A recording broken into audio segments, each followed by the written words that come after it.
नमस्कार। अमेरिका ने हाल ही में एक ऐसा फैसला लिया है जिसने दुनिया भर के 75 से ज्यादा देशों को हैरान कर दिया है। रातों रात इन देशों के लिए वीजा प्रोसेसिंग पर रोक लगा दी गई है। तो चलिए आज इसी को समझने की कोशिश करते हैं कि इस बड़े बदलाव के पीछे की असली कहानी क्या है।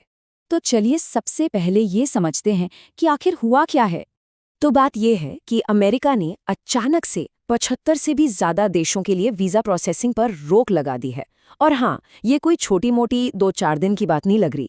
ऐसा लग रहा है कि ये फैसला काफी लंबा चलने वाला है। अब जरा देखिए कि इस फैसले का असर कितना बड़ा है। लिस्ट में पाकिस्तान, बांग्लादेश, ईरान और रूस जैसे बड़े देश तो हैं ही, लेकिन साथ में अफगानिस्तान, नेपाल और भूटान जैसे हमारे पड़ोसी देश भी शामिल हैं। मतलब एक तरह से देखें तो अमेरिका ने जैसे आधी दुनिया के लिए अपने दरवाजे ही बंद कर दिए हैं। तो सबसे बड़ा सवाल यही है कि अमेरिका ने अचानक इतना बड़ा कदम उठाया क्यों? वो क्या वजह बता रहे हैं इसके पीछे? देखिए, अमेरिकी प्रशासन का तर्क बड़ा सीधा सा है। उनका कहना है कि जो भी इमिग्रेंट हमारे देश में आए उसे फाइनेंशियली सेल्फ सफिशिएंट होना चाहिए। मतलब वो खुद अपना खर्चा उठा सके, वो अमेरिकी लोगों पर या वहाँ के सिस्टम पर कोई बोझ ना बने। और अपनी इस बात को साबित करने के लिए एडमिनिस्ट्रेशन ने कुछ डेटा भी सामने रखा है, और ये आंकड़े सच में काफी चौंकाने वाले हैं। चलिए एक नजर डालते हैं। सबसे पहले ये नंबर देखिए, 55%। रिपोर्ट्स के मुताबिक अमेरिका में जो बांग्लादेशी इमिग्रेंट परिवार रहते हैं उनमें से 55% वेलफेयर असिस्टेंस यानी सरकारी मदद पर निर्भर हैं। सोचिए, आधे से भी ज्यादा। और कहानी सिर्फ बांग्लादेश की नहीं है। पाकिस्तान से जो इमिग्रेंट्स हैं उनके लिए ये आंकड़ा 40% का है। तो आप देख सकते हैं कि इन्हीं आंकड़ों को आधार बनाकर ये पूरा फैसला लिया गया है। अच्छा, ये टेबल देखिए, इससे पूरी पिक्चर और भी साफ हो जाती है। बांग्लादेश और पाकिस्तान तो हैं ही, साथ में चीन, सोमालिया, यमन, इन देशों के लोग भी काफी हद तक वेलफेयर का इस्तेमाल कर रहे हैं। लेकिन इस पूरी लिस्ट में जो एक नाम गायब है वो है भारत का। जी हाँ, इंडिया का नाम इस लिस्ट में कहीं भी नहीं। और बस यहीं से सबसे दिलचस्प सवाल खड़ा होता है। आखिर ऐसा क्या है कि जब इतने सारे देशों पर ये नियम लागू हुआ तो भारत को इससे अलग क्यों रखा गया? भारत को ये छूट क्यों मिली? तो चलिए अब इसी गुत्थी को सुलझाते हैं। भारत को इस लिस्ट से बाहर रखने के पीछे की वजह काफी इंटरेस्टिंग है। सोच की माने तो इसकी सबसे बड़ी वजह है इंडियन इमिग्रेंट्स की इमेज। उन्हें ओवर अचीवर्स के तौर पर देखा जाता है। मतलब वो लोग जो सरकारी मदद पर निर्भर नहीं रहते बल्कि उल्टा अमेरिकन इकोनॉमी में कंट्रीब्यूट करते हैं, उसे आगे बढ़ाते हैं।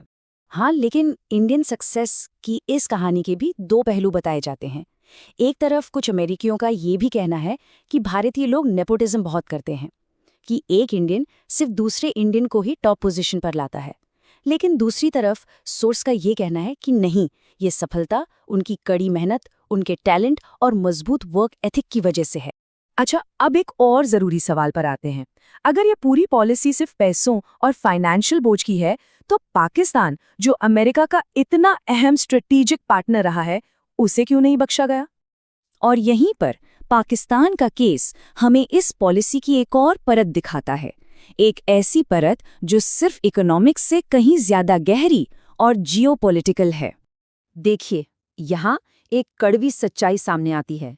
सोर्स ये दावा करता है कि अमेरिका का पाकिस्तान में जो इंटरेस्ट है वो वहाँ के लोगों की भलाई के लिए नहीं बल्कि अपनी स्ट्रेटेजिक ज़रूरतों के लिए है।